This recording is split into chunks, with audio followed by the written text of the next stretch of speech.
अगर आप भी बेवफा मैथिली म्यूजिक का गाना सुनना चाहते तो चैनल को सब्सक्राइब करें, लाइक करें, शेयर करें, कमेंट करें, क्योंकि नए नए गाने आपके पास जल्द पहुँचे।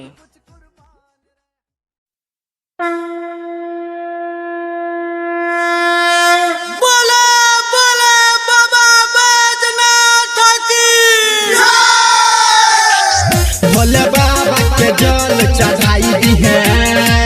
रिकॉर्डिंग बाय धमाका म्यूजिक स्टूडियो। भोले बाबा के जल चढ़ाई दी है। भोले बाबा के जल चढ़ाई दी है।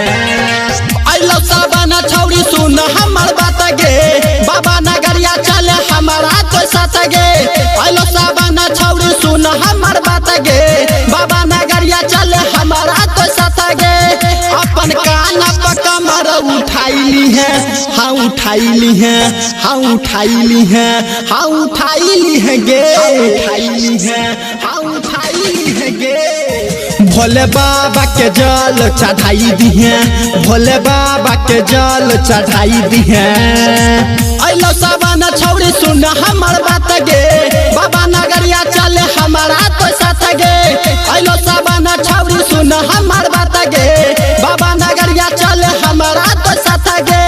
अपन कान पर कमर उठाइली है, हाँ उठाइली है, हाँ उठाइली है, हाँ उठाइली है गे, उठाइली है, हाँ उठाइली है गे।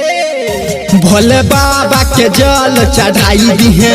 भोले बाबा के जल चढ़ाई दी है। भोले बाबा के जल चढ़ाई दी है।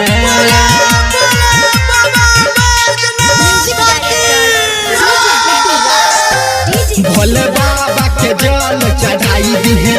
भोले बाबा के जल चढ़ाई दी है। भोलेनाथ देता छौरी जिंदगी सवार गे, जिंदगी सवार गे। सभे से निमन मिल जाई तो भतार गे, सभे से निमन मिल जाई तो भतार गे, जाई तो भतार गे। फेरू नहीं ऐसा मिलता मौका, मौका मिलल छौके मारल तो चौका।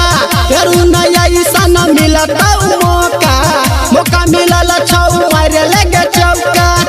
अपन सखिया के संगे बोलाइली है, हाँ बोलाइली है, हाँ बोलाइली है, हाँ बोलाइली है गे, हाँ बोलाइली है, हाँ बोलाइली है गे। भोले बाबा के जल चढ़ाई दी है। भोले बाबा के जल चढ़ाई दी है। भोले बाबा के जल चढ़ाई दी है। रिकॉर्डिंग बाय धमाका म्यूजिक स्टूडियो। भोले बाबा के जल चढ़ाई दी है। भोले बाबा के जल चढ़ाई दी है। सुल्तानगंज में जल भरली है छौरिया, भरली है छौरिया। जल्दी से चले बहुते जाई छै कवरिया, जल्दी से चले बहुते जाई छै कवरिया, जाई छै कवरिया।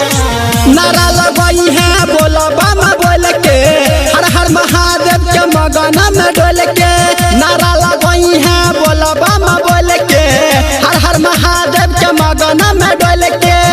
आज के भी बरस के तो बताई दी है, हाँ बताई दी है, हाँ जनाई दी है, हाँ बताई दी है गे, जनाई दी है, हाँ बताई दी है गे। भोले बाबा के जल चढ़ाई दी है। महाकाल के जल चढ़ाई दी है। Mix by Dilkhush.